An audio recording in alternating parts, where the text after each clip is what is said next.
Film ini dimulai dengan seorang anak cowok yang pendiam, pinter beneran loh ya, bukan pinter ngocok. Dan dia ini suka membaca dan menulis karena dia ini punya cita-cita menjadi penulis novel ya. Dia ini bernama Ki-chan. Dan setelah pulang, dia pun mandi dan tiba-tiba muncul seorang cewek yang coklat manis. Dia ini adalah teman Ki-chan dari kecil yang sekarang udah kelihatan nggak kecil lagi yo tangannya. Dia ini bernama Min Jung dan sebenarnya Min Jung ini naksir ke Ki-chan. Tapi Ki-chan ini tipe cowok yang nggak peka yo. Mereka ini ngobrol-ngobrol dan karena Min Jung ini minum beras kentur banyak banget, akhirnya dia pun gelele alias teler. Dan di sini kalau mata kalian jeli, terlihat ada hitam-hitam yang menyeruat.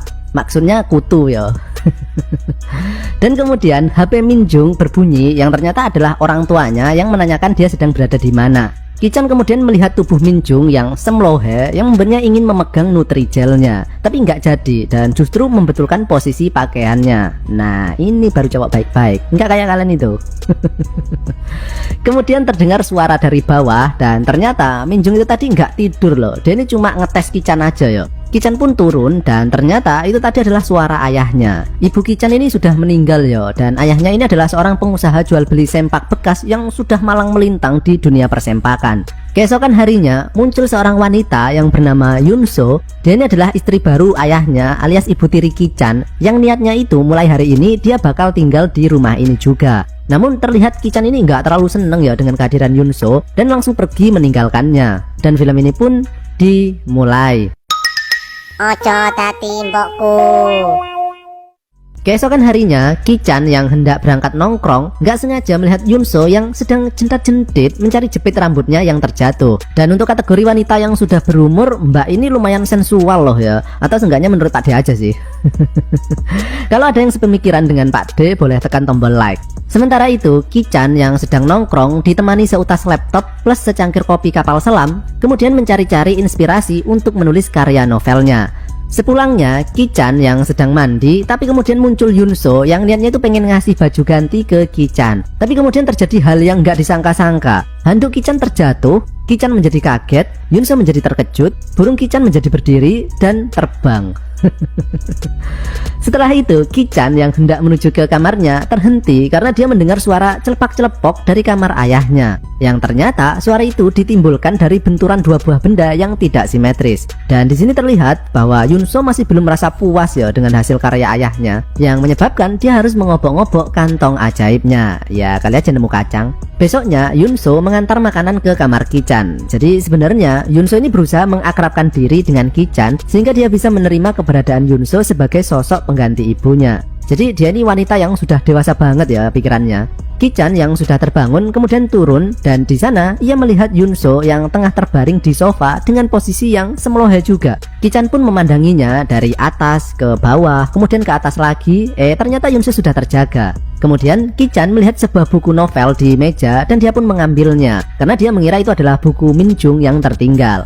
Ki-chan kemudian ditelepon oleh Min Jung dan mengatakan untuk membawakan sebuah buku. Tapi ternyata buku tadi bukan punya Min Jung, sehingga kini Ki-chan tahu kalau buku tersebut milik Yunso. Keesokan harinya, Ki-chan yang hendak nongkrong lagi kemudian melihat kamar ayahnya terbuka. Dia pun iseng masuk dan di sana ia melihat beberapa helai kain yang mencurigakan sehingga dia pun mengambilnya. Tapi karena Yunso yang baru mandi tiba-tiba muncul, Ki-chan kaget dan spontan langsung menyembunyikan kain segitiga bermuda tersebut. Padahal tetap kelihatan sih itu di celananya. Dikira slayer kali ya.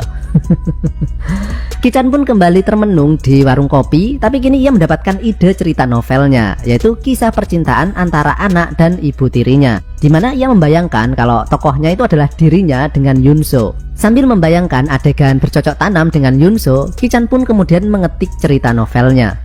Sepulangnya, Ki-chan yang membongkar tasnya kemudian menemukan kain segitiga bermuda Yunso yang nggak sengaja diambil tadi. Sementara itu, Yunso yang sekarang tahu kalau Ki-chan itu suka banget dengan novel, kemudian memiliki ide untuk membelikan Ki-chan beberapa novel langka untuknya.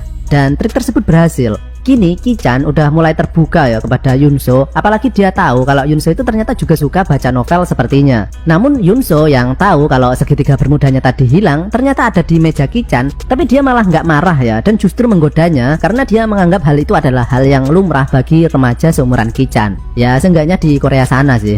Kemudian mereka makan malam dan di sini terlihat bahwa kini Ki-chan dan Yunso udah bisa bercanda, yang tentu saja membuat ayahnya menjadi seneng ya, karena akhirnya Ki-chan bisa menerima keberadaan Yunso di keluarga ini. Keesokan harinya, Yunso yang sedang menyiram tanaman, kemudian endingnya malah siram-siraman air sama Ki-chan. Ikutan dong. Nah, dari sinilah kemudian Ki-chan ini mulai memiliki rasa sayang kepada Yunso, tapi bukan sebagai ibunya, melainkan sebagai sosok seorang wanita yang cantik menurutnya, khususnya kalau lagi basah kayak gini ya. Malamnya, Ki-chan kembali melanjutkan karya novelnya sambil membayangkan karakternya alias dirinya dan Yunso yang sedang melakukan penggenjotan. Namun imajinasi tingkat tingginya ini buyar ketika Yunso tiba-tiba muncul di kamar Ki-chan. Dan mengetahui kalau Ki-chan sedang menulis novel, Yunso pun kepo dan pengen membacanya. Tapi Ki-chan menyembunyikannya karena tentu saja itu adalah novel stensil ya. Dan disinilah kemudian terjadi situasi yang tidak terduga dan enak. Ki-chan ini nekat melakukan teknik nyosor lembu ireng ke bibir Yunso, yang tentu saja membuat Yunso terkejut ya. Dan dia pun marah dan mengatakan bahwa itu adalah hal yang tidak pantas dilakukan kepadanya. Namun tiba-tiba muncul ayahnya yang sedang mabuk yang memecah suasana tegang tersebut dan langsung mengajak Yunso untuk bercocok tanam. Keesokan harinya terlihat Yunso yang sedang memegang alat rapid test karena dia ini pengen punya anak ya. Tapi sayangnya hasilnya negatif. Dan beberapa saat kemudian malah muncul Ki-chan yang sekarang justru memberanikan dirinya mengatakan bahwa dia ini jatuh cinta kepada Yunso. Dan tentu saja Yunso menolak pernyataan cintanya tersebut. Ya iyalah, gila bah. Dan karena cintanya ini ditolak, kemudian Ki-chan pun menjadi galau.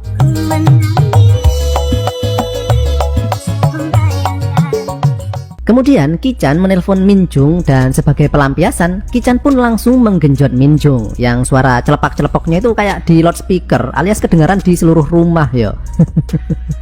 Ki-chan pun kemudian tertidur sampai keesokan harinya karena kehilangan banyak nutrisi, jadi capek. Sementara itu, Yunso masuk ke kamarnya untuk mengantar makanan. Dan di sini ia kemudian membaca hasil karangan novel Ki-chan, yang kemudian membuat Yunso kaget ya, karena ternyata isi novelnya itu menjelaskan secara gamblang tentang perasaan tokoh utamanya kepada ibu tirinya. Mereka berdua pun kemudian bertengkar dan sejak saat itu hubungan kedua insan ini pun menjadi agak renggang.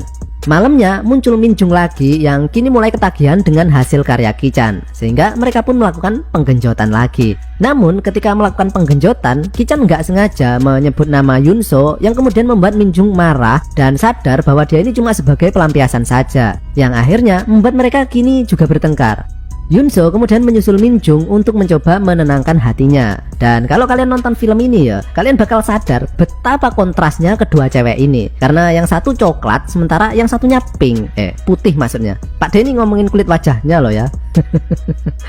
Minjung kemudian mengatakan bahwa Ki-chan itu sebenarnya jatuh cinta kepada Yunso. Dan kemudian Yunso pulang ke rumah untuk menghibur Ki-chan agar tidak cemberut lagi. Beberapa saat kemudian, ayahnya yang dalam keadaan mabuk lagi kemudian pulang. Yunso pun menyambut suaminya itu dan segera membawanya ke tempat tidur. Namun tiba-tiba Ki-chan langsung menarik tangan Yunso dan sekali lagi dia melakukan teknik nyosor lembu ireng ke bibir Yunso, dimana awalnya Yunso ini menolak ya, tapi berkat kegigihan, kesabaran, dan ketekunan Ki-chan, udah kayak moto calon wali kota ini. Akhirnya Yunso pun mau melakukan penggenjotan. Dan sejak saat itu kemudian tiap kali ada kesempatan, seperti ketika suaminya sedang tidur, suaminya berangkat kerja, bahkan ketika suaminya berada di ruang sebelah, mereka ini mencuri-curi kesempatan untuk melakukan penggenjotan. Nah, suatu ketika pas mereka melakukan penggenjotan, tiba-tiba muncul Minjung yang mengetahui kegiatan mereka. Namun dia mengatakan bahwa dia akan merahasiakannya asalkan dengan syarat dia diajak tiap kali mereka melakukan penggenjotan. Itu sih bukan syarat, itu rezeki yo. Nah, kegiatan bercocok tanam saling silang ini berlangsung untuk beberapa waktu. Sampai suatu ketika ayahnya ini curiga karena tiap malam Yunso selalu terbangun dan gak kembali lagi ke kamarnya untuk waktu yang lama. Sehingga diam-diam ayahnya ini menaruh kamera pengintai di rumahnya. Dan ketika dia mengkonfrontasi ketiga orang laknat tadi, mereka nggak bakal bisa mengelak lagi ya, karena dia punya bukti berupa rekaman CCTV. Mereka pun kemudian terdiam, nggak bisa berkata apa-apa lagi. Dan di sini terlihat di wajah ayahnya ekspresi kemarahan, kekecewaan, dan kesedihan bercampur aduk menjadi satu seperti dawet. Ayahnya pun nggak kuat menahan tekanan batin sebesar itu, sehingga kemudian dia pun geblak. 2 tahun kemudian, terlihat Ki-chan yang sedang mengantar Minjung ketemuan dengan pacarnya. Namun dia ini juga masih berhubungan dengan Minjung dengan hubungan tanpa status itu tadi. Enak bener hidupmu lele.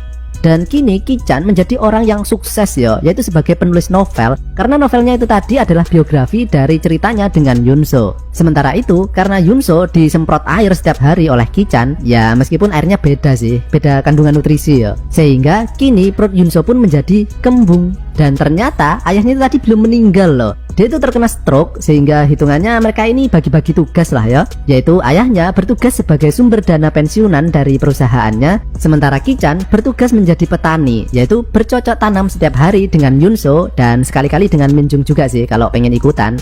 Dan akhirnya mereka semua kini bisa hidup bahagia kecuali ayahnya, dan film pun berakhir.